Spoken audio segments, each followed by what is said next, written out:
আমরা এই সুবর্ণ সুযোগটাকে গ্রহণ করি। আমরা স্বপ্ন বাস্তবায়ন করার জন্য, নতুন বাংলাদেশ গড়ে তোলার জন্য আগামী 12 তারিখের নির্বাচনে দাঁড়িপাল্লার বিজয়ের মধ্য দিয়ে সেই নতুন বাংলাদেশ আমরা গড়ব ইনশাআল্লাহ। আমাদেরকে দুর্বল ভাববেন না।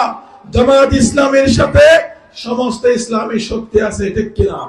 জামাত ইসলামের সাথে জুলাইয়ের শক্তি আছে, এনসিপি, ঠিক কিনা? জামাত ইসলামের সাথে মুক্তিযুদ্ধের শক্তি আছে, ওলি আহমদ বীর বিক্রম সহ, ঠিক কিনা? তার মানে হচ্ছে এখন জামাত ইসলামী এই উড়িয়ে দেওয়ার মতো কোনো দল নয়। এখন জামাত ইসলামের সাথে গোটা বাংলাদেশ আছে, ঠিক কিনা?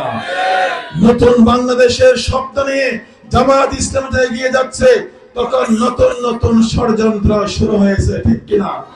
নতুন করে মানুষকে বোকা বানানোর কথা বলা হচ্ছে। এখানে বলা হচ্ছে আমরা ফ্যামিলি কার্ড দেব, আমরা কৃষি কার্ড দেব, আমরা অমুক কার্ড দেব।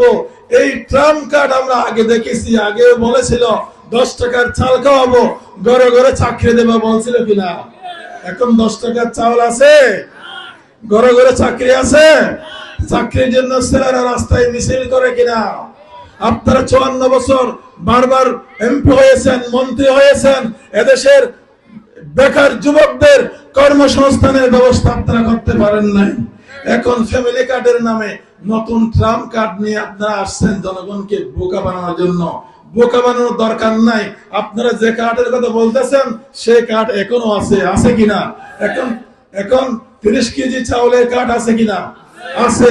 এখন টিসিবির সস্তা দামে ওই চাউল, ডাল, তেল এগুলো আছে কিনা? আছে। স্বল্প মূল্যে চাউলের কার্ড আছে কিনা? আছে। এগুলো এখনো আছে। বয়স্ক কার্ড আছে কিনা? আছে। বিধবা কার্ড আছে কিনা? আছে। প্রতিবন্ধী কার্ড আছে কিনা? মুক্তিযোদ্ধা কার্ড আছে কিনা? আছে। অবাধে গাদার এগুলা হওয়া হবে। বাংলাদেশের মানুষের গাদা হয়ে দেনে, গাদার এগুলা হাবত দেনে ইনটা আছে। বরং যারা আমির জামাতে ঘোষণা দিয়ে ট্রাম্প কার্ড ন আর ওয়ান কার্ড, একটা কার্ড হবে, সেখানে সবকিছু থাকবে।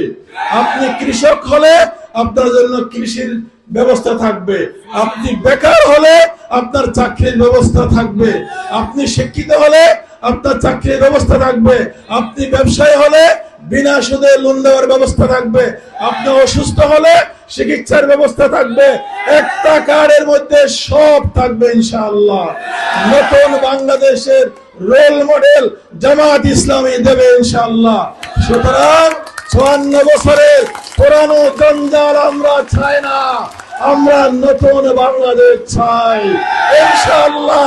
12 তারিখ দাঁড়িপাল্লার বিজয়ের মধ্য দিয়ে জনগণের স্বপ্নের নতুন বাংলাদেশ গড়ব ইনশাআল্লাহ।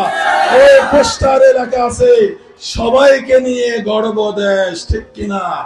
আওয়ামী লীগ বিএনপির ভাইদেরও হতাশ হওয়ার কারণ নেই। আপনারা কেউ আমাদের শত্রু নয়। আমরা এই দেশকে উন্নয়ন করার জন্য সবাইকে সাথে নিয়ে আমরা কাজ করবো ইনশাআল্লাহ।